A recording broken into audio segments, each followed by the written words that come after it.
반갑습니다, 학생 여러분. 자, 오늘 이제 시험이 끝나는 오늘 마지막 날 이제 촬영을 하고 있는데요. 여러분들 시험 뭐 이제 끝나서 그래도 홀가분하죠, 그죠? 그래서 뭐 다들 시험을 잘 쳤으리라 생각을 하고 있습니다. 자, 이제 시험이 끝났으니까 우린 또 새롭게 진도를 또 나가야 되겠죠. 자, 이번 시간에는 이제 84페이지입니다. 84페이지에 5단원 우리 지역의 공간 변화에 대해서 살펴보도록 하겠습니다.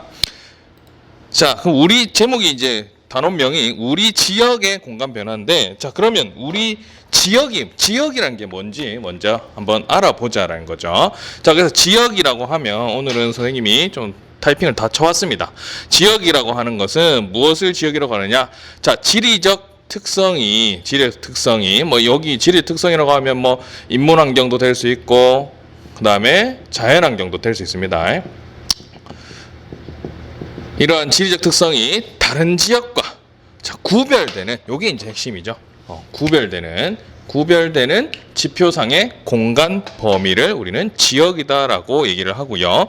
또 다른 정의를 보게 되면 경관상 유사하거나 기능적으로 관련된 장소들의 모임을 같은 지역이다라고 얘기를 하게 되는 겁니다. 그러니까 우리가 경상도 지역, 전라도 지역 이렇게 얘기를 하죠. 그럼 경상도하고 전라도의 인문 환경과 자연 환경이 좀 다르다. 경상도 같은 경우에 주로 이제 뭐 우리 대구 경북 지역 같은 경우는 주로 내륙 지역으로 이루어져 있습니다. 그죠? 근데 이제 전라도 같은 경우에는 뭐 섬이 많은 지역도 존재를 하고요. 바다를 많이 끼고 있기도 하고요. 그죠? 그래서 그런 자연 환경이 다르기도 하고, 또 우리가 뭐 사투리 또 좀 다르게 쓰죠. 그죠? 우리 경상도 사투리와 전라도 사투리가 이제 다르다라는 거. 그런 것들이 이제 구별되는 공간적 범위를 우린 지역이다라고 얘기를 하게 됩니다. 자, 그러면 거기에 나타나는 성격이 또 있는데, 지역성이라는 게 있습니다. 지역성이라고 하는 거는 뭐냐? 어떤 지역의 자연환경과 인문환경이 뭘 하더라? 서로 상호작용을 하더라는 거죠. 상호작용을 해서 형성된 그 지역만의 고유한 특성, 이거를 우리는 지역성이다. 그러니까 지역성이라고 하는 것은 그 지역의 특성을 지역성이다라고 얘기를 하는 거죠. 그래서 뭐 우리 대구 지역이라고 얘기할 수 있죠. 대구 지역의 지역성이다라고 하면 뭐 보수적이다 라는 표현을 쓸 수도 있죠. 그죠? 그 다음에 또 뭐 우리 대구 지역의 특성이라고 하면은 뭐 대구만의 사투리가 좀 있더라, 뭐 이렇게 이제 표현할 수가 있겠죠. 그죠? 그래서 그런 지역성은 이렇게 고정된 것이 아니며 시간에 따라 변화할 수 있다라는 겁니다. 그러니까 예전에 나타났던 그 지역의 특성이 이제 시간이 지나면서 바뀔 수 있다는 거죠. 우리 과거에 대구 하면 딱 떠오르는 과일이 있었죠. 사과. 그죠? 대구 하면 사과. 이렇게 딱 매칭이 됐었는데, 요즘에는 사과 재배지가 이제 워낙 이제 날씨가 따뜻해졌다 보니까 이제 저기 뭐 파주 뭐 이런 이제 거의 휴전선 근처까지도 이제 사과가 재배가 되죠. 그죠? 그러다 보니까 사과 하면 딱 대구가 떠올라야 되는데 이제는 그런 게 아니더라는 거죠. 그죠? 그래서 그런 것들은 지역성은 이렇게 변화할 수 있다라는 겁니다. 자, 그래서 이제 이렇게 지역의 특성이 변화하는 과정에서는 뭐 어떠한 변화도 생겼겠지만 그에 따른 문제점도 생길 수 있다는 거죠. 그죠? 그래서 그러한 문제점을 파악을 하고 그거를 해결하기 위해서 어떻게 해야 되느냐? 그거는 우리는 뭘 통해서? 지역 조사라는 걸 통해서 그런 문제점이 생겼다, 아니면 변화된 게 생겼다라고 했었을 때 그거에 대한 뭐 해결 방법이라든지 이런 것들을 고민할 수가 있다는 거죠. 그래서 여기 지역 조사라는 거를 한번 보게 되면, 지역 조사는 지역에 대해 자료를 수집하고 그 다음에 분석하고 종합해서 뭘 파악하더라? 그 지역의 특성을 파악하는 활동을 우리는 지역 조사다라고 얘기를 하는 겁니다. 그래서 이 지역 조사에는 단계가 있습니다. 지역 조사 단계에 따라서 지금 번호가 붙여져 있는데 여러분들 교과서에는 1단계, 2단계 이렇게 표현이 되어 있습니다. 자, 그럼 먼저 첫 번째 지역조사의 계획 수립 단계더라. 뭘 조사할 건지 우리는 계획을 세워야 되겠죠. 그죠? 그래서 이 계획 수립 단계에서는 조사 목적, 그 다음에 조사 주제 등을 먼저 정해야 되고, 그러고 나서는 조사 주제가 이제 정해졌으면 뭐 거기에 따른 내용이 뭐가 필요한가를 한번 고민을 해야 되겠죠. 그 다음에 그 내용이 이제 만들어졌으니까 그 내용에 맞는 조사 항목, 무엇을 조사할 것인가, 또 조사 방법, 어떻게 조사할 것인가, 이런 것들을 계획 단계에서 해줘야 된다는 거죠. 그래서 조사 항목별로 자료 수집, 분석에 대한 모든 구성원의 역할도 분담을 여기서 이 단계에서 해야 된다는 거죠. 그리고 또 우리가 그 다음 단계인데 실내 조사와 야외 조사라는 단계가 있는데 그거에 필요한 게 무엇인가를 또 한번 확인을 해야 된다는 거죠. 그래서 여러분들 우리 책에 85페이지에 나와 있는 거 일부 쌤이 뽑아왔는 건데, 자, 조사 목적. 자, 우리 지역의 변화 모습을 파악해보고 변화 과정에서 나타나는 문제점을 찾아보고 해결 방안을 모색한다는 게 이제 조사 목적입니다. 그리고 조사 주제. 그래서 이러한 변화 모습, 문제점, 해결 방안을 다 파악해야 되니까 주제는 도시 성장에 따른 땡땡시의 변화 양상과 문제점을 파악을 해보자라는 거고, 그래서 조사 내용, 우리 지역의 성장, 공간 변화 과정, 우리 지역의 인구 성장, 인구 분포, 인구 이동 특징, 산업 구조, 직업 등을 이렇게 조사를 하자라고 해놨고, 조사 항목은 요런 것들이 있고, 조사 방법은 문헌 조사, 인터넷 아니면 지역 통계 자료 이런 것들이 필요하다는 것을 무슨 단계에서? 1단계 조사 계획 수립 단계에서 해줘야 된다는 거죠. 자, 그 다음에 넘어가서 두 번째, 지리 정보의 수집하는 단계가 됩니다. 지리 정보라고 하면 우리 주변에 있는, 인간 주변에 있는 웬만한 것들은 다 지리 정보가 되는데 그 정보들을 이제 수집하는 단계더라. 그 수집하는 방법은 두 개가 있더라는 거죠. 실내 조사가 있고 야외 조사가 있는데, 자, 먼저 실내 조사 단계. 항상 요거 야외 조사가 하기 전에, 야외 조사는 밖에서 조사한다는 거죠. 실내는 안에서 조사한다는 거죠. 야외 조사를 하기 전에 반드시 선행돼야 되는 게 먼저 실내 조사더라. 이게 먼저 선행이 되고 그 다음에 야외 조사를 하러 가야 되지. 야외 조사를 먼저 하고 실내 조사를 하게 되면 이 지역 조사하는 방법이 이제 엉터리가 될 수 있습니다. 그래서 실내 조사 단계에서는 자, 자료를 수집하는데 어디서 어떻게 직접 방문을 하더라. 어디 뭐 이러한 자료가 있는 지도라든지 문헌이라든지 통계자료라든지 뭐 항공사진이라든지 위성 영상이라든지 이런 것들이 보관되어 있는 뭐 도서관 이런 곳이 되겠죠. 이런 곳에 방문을 한다든지. 근데 요즘에는 거의 이렇게 하는 데가 잘 없습니다. 왜냐하면 인터넷이 워낙 발달되어 있기 때문에. 그래서 인터넷 조사를 한다든지 통해서 뭐 지도, 문헌, 통계자료, 항공사진, 위성 영상, 그리고 설문지도 작성을 할 수도 있으니까 이런 것들에 대한 정보를 수집을 하는 단계를 우리는 실내 조사 단계라고 얘기를 합니다.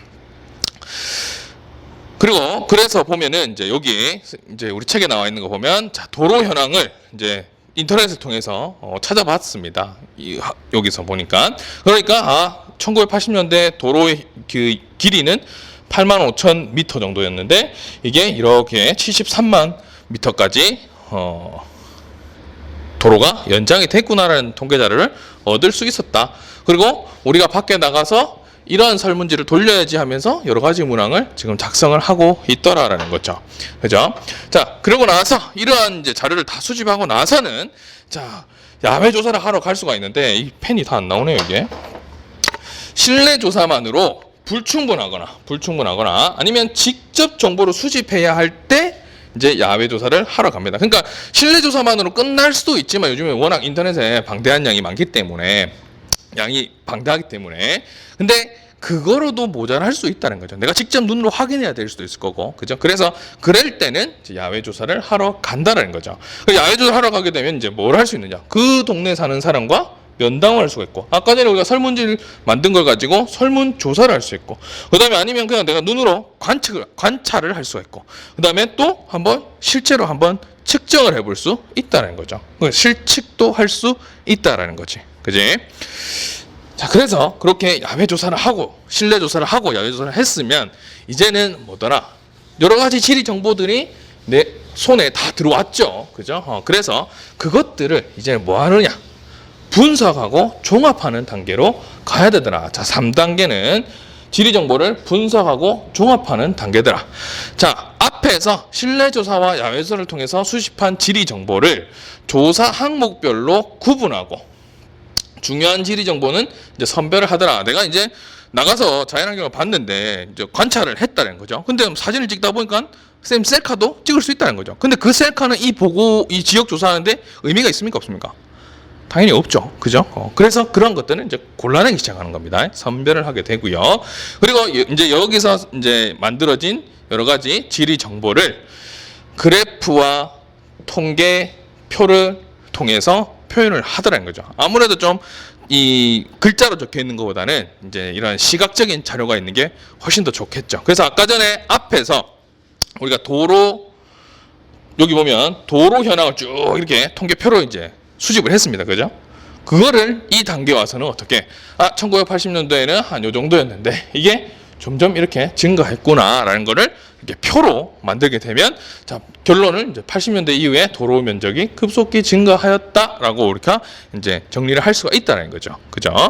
그래서 그런 이제 사진 자료, 사진 자료는 촬영 날짜, 장소, 특징, 의미 등을 파악할 수가 있고, 또 통계 자료 같은 경우에는 그래프나 그림, 지도 등으로 변환해서 수치를 시각화하면 좋고, 또 그 다음에 설문 결과 도 역시 그래프로, 뭐 원그래프 이런 거 있죠. 뭐 설문조사하면 뭐 이런 식으로 뭐 이렇게 이제 조사하는 거 있죠. 이렇게 그래프 등으로 표현해주면 우리가 한눈에 결과를 분석하기가 상당히 용이하더라라는 거죠. 그죠? 자, 그러고 나서 이제 마지막입니다. 이제 다 여러 가지 이제 정보를 다 수집하고 정리하고 다 했죠. 그러면 이제 지역조사의 마지막 단계는 뭐냐? 뭐 보고서를 작성을 해야 되겠죠. 그죠?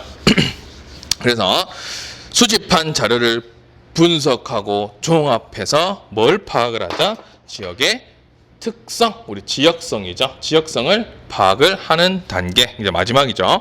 그 다음에 조사 목적과 방법, 목적 앞에 다 했죠. 방법, 그리고 분석한 자료, 그 다음에 결론 등을 체계적으로 서술하는 단계가 바로 보고서 작성 단계라는 거고요. 그 다음에 그래프나 사진 등은 해당 주제와 연관되는 내용이 서술된 부분에 배치를 해야 된다. 그러니까 아까 전에 도로 통계표가 있었는데, 그죠? 도로 통계표 옆에다가 아까 그 그래프를 만들어 주면은 보기가 좋을 수 있다는 거죠. 근데 다른 통계표에다가 이걸 딱 붙여놓으면 이게 이제 매칭이 안 될 수 있다는 거죠. 그 다음에 이제 네 번째, 지역 조사를 통해서 알게 된 지역의 공간 변화. 우리가 이게 이제 공간 변화가 목적이었죠. 양상을 정리를 하게 되고, 그 지역의 문제점을 파악을 하고, 그거를 뭐 하더라? 해결 방안을 찾아보도록 하는 게 이제 마지막 단계들인 거죠. 왜 처음에 우리 조사 주제, 조사 목적에 맞는 거를 이제 결과물을 작성한다는 거죠. 그래서 우리 책에 보면은 보고서 작성 예시해가지고 조사 목적, 조사 항목, 조사 방법 이런 것들이 지금 쭉 적혀 있습니다. 이렇게. 그러고 나서 우리 지역에는 어떠한 변화가 있었냐? 자, 인구 조사했고, 산업구조 조사했고, 토지이용 조사했고, 생태환경 조사했고, 주민의식 조사했고, 거기에서 뭐 특징적으로 인구가 이런 식으로 많이 변하더라라는 걸 좀 시각화해서 자료를 주게 되는 거죠. 그리고 그래서 우리 지역의 문제점은 뭐였고, 우리 지역의 문제점을 해결하는 거는 뭐더라라고 해서 이렇게 한 장의 보고서를 만들게 되는 거죠. 자, 이렇게 해서 우리 내용이 뭐 책에 있는 내용은 88페이지까지 내용을 정리를 했는데요. 이게 매우 쉬움에도 불구하고 이게 시험 문제 좀 자주 출제가 되는 편입니다. 이거는 이제 그 선택 과목에서도 역시 출제가 자주 되는 부분이기 때문에, 근데 내용은 되게 쉽죠. 그죠? 그래서 이 순서를 잘 기억을 해야 되고요. 그 다음에 여러분들 학교로 오게 되면 이제 학교에서는 89페이지에 있는 내용을 가지고 수업을 지금 할 예정입니다. 그래서 여러분들이 요걸 잘 보고 친구들한테도 잘 전달을 하고, 그죠? 그래서 잘 보려면 어떻게 됩니까? 그렇죠. 구독하고 좋아요하고 알림 설정을 해야 되겠죠. 그죠? 자, 이렇게 해서 우리 오늘 수업은 여기서 마치도록 하겠습니다. 수고하셨습니다.